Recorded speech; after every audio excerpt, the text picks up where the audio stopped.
ನೋಡಿ, ಇತ್ತೀಚೆಗೆ ನಮ್ಮ ಬೆಂಗಳೂರಿನಲ್ಲಿ ಈ ಬಾಂಬ್ ಬೆದರಿಕೆಯ ಕರೆಗಳು, ಇಮೇಲ್ಗಳ ಸಂಖ್ಯೆ ಸಿಕ್ಕಾಪಟ್ಟೆ ಜಾಸ್ತಿ ಆಗಿದೆ. ಈಗ ಮತ್ತೊಂದು ಹಂಗೆ ಆಗಿದೆ. ಮೆಟ್ರೋ ನಿಲ್ದಾಣವನ್ನ ಸ್ಫೋಟಿಸ್ತೀವಿ ಅಂತ ಇಮೇಲ್ ಬೆದರಿಕೆ ಬಂದಿದೆ. ಯಾರೋ ಅಪರಿಚಿತ ವ್ಯಕ್ತಿಯಿಂದ BMRCL ಅಧಿಕೃತ ಇಮೇಲ್ಗೆ ಸಂದೇಶ ಕಳಿಸಿದ್ದಾರೆ. ಬೆದರಿಕೆಯ ಇಮೇಲ್ ಬಗ್ಗೆ ವಿಲ್ಸನ್ ಗಾರ್ಡನ್ ಠಾಣೆಗೆ ಕಂಪ್ಲೇಂಟ್ ಕೊಡಲಾಗಿದೆ. ವಿಲ್ಸನ್ ಗಾರ್ಡನ್ ಪೊಲೀಸ್ ಠಾಣೆಯಲ್ಲಿ ಈ ಸಂಬಂಧ FIR ಕೂಡ ದಾಖಲಾಗಿದೆ. ನವೆಂಬರ್ 14ರ ರಾತ್ರಿ 11:30ರ ಸುಮಾರಿಗೆ ಈ ಬೆದರಿಕೆಯ ಇಮೇಲ್ ಬಂದಿದೆ ಅನ್ನೋದು ಗೊತ್ತಾಗಿದೆ. ನೋಡಿ, ಇಲ್ಲಿ ನನ್ನ ವಿಚ್ಛೇದಿತ ಪತ್ನಿಗೆ ಮೆಟ್ರೋ ಸಿಬ್ಬಂದಿ ಕಿರುಕುಳ ಕೊಡ್ತಾ ಇದ್ದಾರೆ. ನಿಮ್ಮ ಒಂದು ಮೆಟ್ರೋ ನಿಲ್ದಾಣವನ್ನ ಬ್ಲಾಸ್ಟ್ ಮಾಡಬೇಕಾಗತ್ತೆ, ಹುಷಾರು, ಹೀಗಂತ ಬೆದರಿಕೆ ಹಾಕಿದ್ದಾನೆ. ನಾನೊಬ್ಬ ಉಗ್ರಗಾಮಿ ಇದ್ದಂಗೆ ಅಂತ ಬೆದರಿಕೆ ಹಾಕಿದ್ದಾನೆ ಆಸಾಮಿ. ಇದೇನು ಕೋಪ ಮಾಡ್ಕೊಂಡು ಹೆದರ್ಸಕ್ಕೆ ಹಿಂಗೆ ಮಾಡಿದ್ನೋ ಏನೋ ಗೊತ್ತಿಲ್ಲ. ಅವನು ಹೇಳಿದ್ದೇನು ಗೊತ್ತಾ ಇಮೇಲಲ್ಲಿ?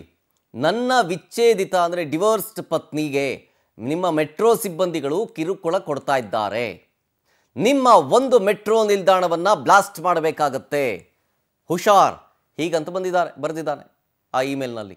ಜೊತೆಗೆ ನನ್ನನ್ನು ಸುಮ್ಮನೆ ತಮಾಷೆಗೆ ತಗೋಬೇಡಿ, ನಾನೊಬ್ಬ ಉಗ್ರಗಾಮಿ ಇದ್ದಂಗೆ, ಈಗ ಬೆದರಿಕೆ ಹಾಕಿದ್ದಾನೆ.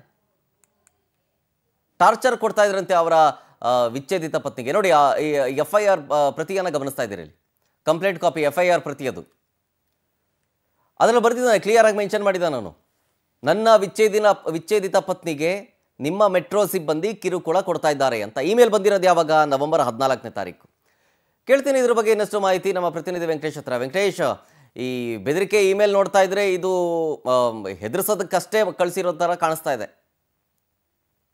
ಹೌದು ಶರತ್, ಏನಂತ ಹೇಳಿದ್ರೆ ಒಬ್ಬ ಈ ತನ್ನ ಪತ್ನಿ ಒಂದು ಯುವಕ ಏನಿರ್ತಾರೆ, ಈ ಒಂದು ಮೇಲ್ ಮಾಡಿರುವಂತಹ ವ್ಯಕ್ತಿ ಏನಿದೆ ಆತನ ಪತ್ನಿ ಮೆಟ್ರೋದಲ್ಲಿ ಕೆಲಸ ಮಾಡ್ತಿರ್ತಾರೆ. ಆತನಿಂದ ವಿಚ್ಛೇದನ ಪಡ್ಕೊಂಡಿದ್ದಾರೆ ಅನ್ನುವಂತ ಮಾಹಿತಿಗಳು ಲಭ್ಯ ಆಗ್ತಾ ಇದೆ. ಆಕೆಗೆ ಈ ಮೆಟ್ರೋ ಸಿಬ್ಬಂದಿ ಕಿರುಕುಳ ಕೊಡ್ತಾ ಇದ್ದಾರೆ ಅನ್ನುವಂತಹ ಕಾರಣಕ್ಕೆ ಈತ ಒಂದು ಮೇಲನ್ನ ಮಾಡಿದ್ದಾನೆ. ಮೆಟ್ರೋ ಸ್ಟೇಷನ್ ಅನ್ನ ಬ್ಲಾಸ್ಟ್ ಮಾಡ್ತೀನಿ, ನಾನೊಬ್ಬ ಉಗ್ರಗಾಮಿ ಇದ್ದೀನಿ ಅಂತ ಹೇಳಿ ಒಂದು ಮೇಲನ್ನ ಕಳಿಸಿರ್ತಾನೆ. ಈ ಒಂದು ಮೇಲ್ನ ಪರಿಶೀಲನೆ ಮಾಡಿದಂತಹ ಸಂದರ್ಭದಲ್ಲಿ ಇದು ಬೆದರಿಕೆ ಇಮೇಲ್ ಇರಬಹುದು ಅಂತ ಹೇಳಿ ಅವರು ಸುಮ್ಮನಾಗಿರ್ತಾರೆ. ಆದ್ರೆ ಮೇಲ್ನೋಟಕ್ಕೆ ಯಾವ್ದನ್ನು ಕೂಡ ನೆಗ್ಲೆಕ್ಟ್ ಮಾಡುವಂತಹ ಪರಿಸ್ಥಿತಿಯಲ್ಲಿ ಇಲ್ಲ ಅನ್ನುವಂತ ಕಾರಣಕ್ಕೆ ವಿಲ್ಸನ್ ಗಾರ್ಡನ್ ಠಾಣೆಗೆ ಒಂದು ದೂರನ್ನು ಕೊಟ್ಟಿದ್ದಾರೆ. ದೂರಿನ ಆಧಾರದ ಮೇಲೆ ಈಗ FIR ಕೂಡ ದಾಖಲಾಗಿದೆ. ಆತ ಯಾರು ಅನ್ನೋದ್ರ ಬಗ್ಗೆ ಈಗ ಪರಿಶೀಲನೆ ಕೂಡ ಮಾಡ್ತಿದ್ದಾರೆ. ಯಾಕಂದ್ರೆ ಕಳೆದ ಕೆಲವು ದಿನಗಳ ಹಿಂದೆ ಕೂಡ ಓರ್ವ ಯುವತಿ ಏನು ಒಂದು ಮೇಲನ್ನ ಮಾಡಿರ್ತಾಳೆ, ತನ್ನ ಪ್ರಿಯಕರ್ನಿಗೆ ಬೇರೆ ಯುವತಿಯ ಜೊತೆ ಮದುವೆ ಆಗಿರುತ್ತೆ ಅನ್ನೋ ಕಾರಣಕ್ಕೆ ಆತ ಹೀಗಾಗಿ ಬಿಹಾರದಿಂದ ಕೂಡ ಆಕೆಯನ್ನು ವಶಕ್ಕೆ ಪಡೆದು ವಿಚಾರಣೆ ಮಾಡುವಂತ ಸಂದರ್ಭದಲ್ಲಿ ಕೆಲವು ಆಘಾತಕಾರಿ ವಿಚಾರಗಳು ಕೂಡ ಹೊರ ಬಂದಿರುತ್ತೆ. ಆ ರೀತಿಯಾಗಿ ಇದನ್ನು ಕೂಡ ಒಂದು ಸೀರಿಯಸ್ ಆಗಿ ತೆಗೆದುಕೊಂಡಿರುವಂತಹ ಅಧಿಕಾರಿಗಳು ದೂರನ್ನ ಕೊಟ್ಟಿದ್ದಾರೆ. ದೂರಿನ ಆಧಾರದ ಮೇಲೆ FIR ದಾಖಲಾಗಿದ್ದು ಈತ ಯಾರು ಅನ್ನೋದ್ರ ಬಗ್ಗೆ ಕೂಡ ಈಗ ಪರಿಶೀಲನೆ ಮಾಡೋದಕ್ಕೆ ಮುಂದಾಗಿರುವಂತಹ ದೂಷರ.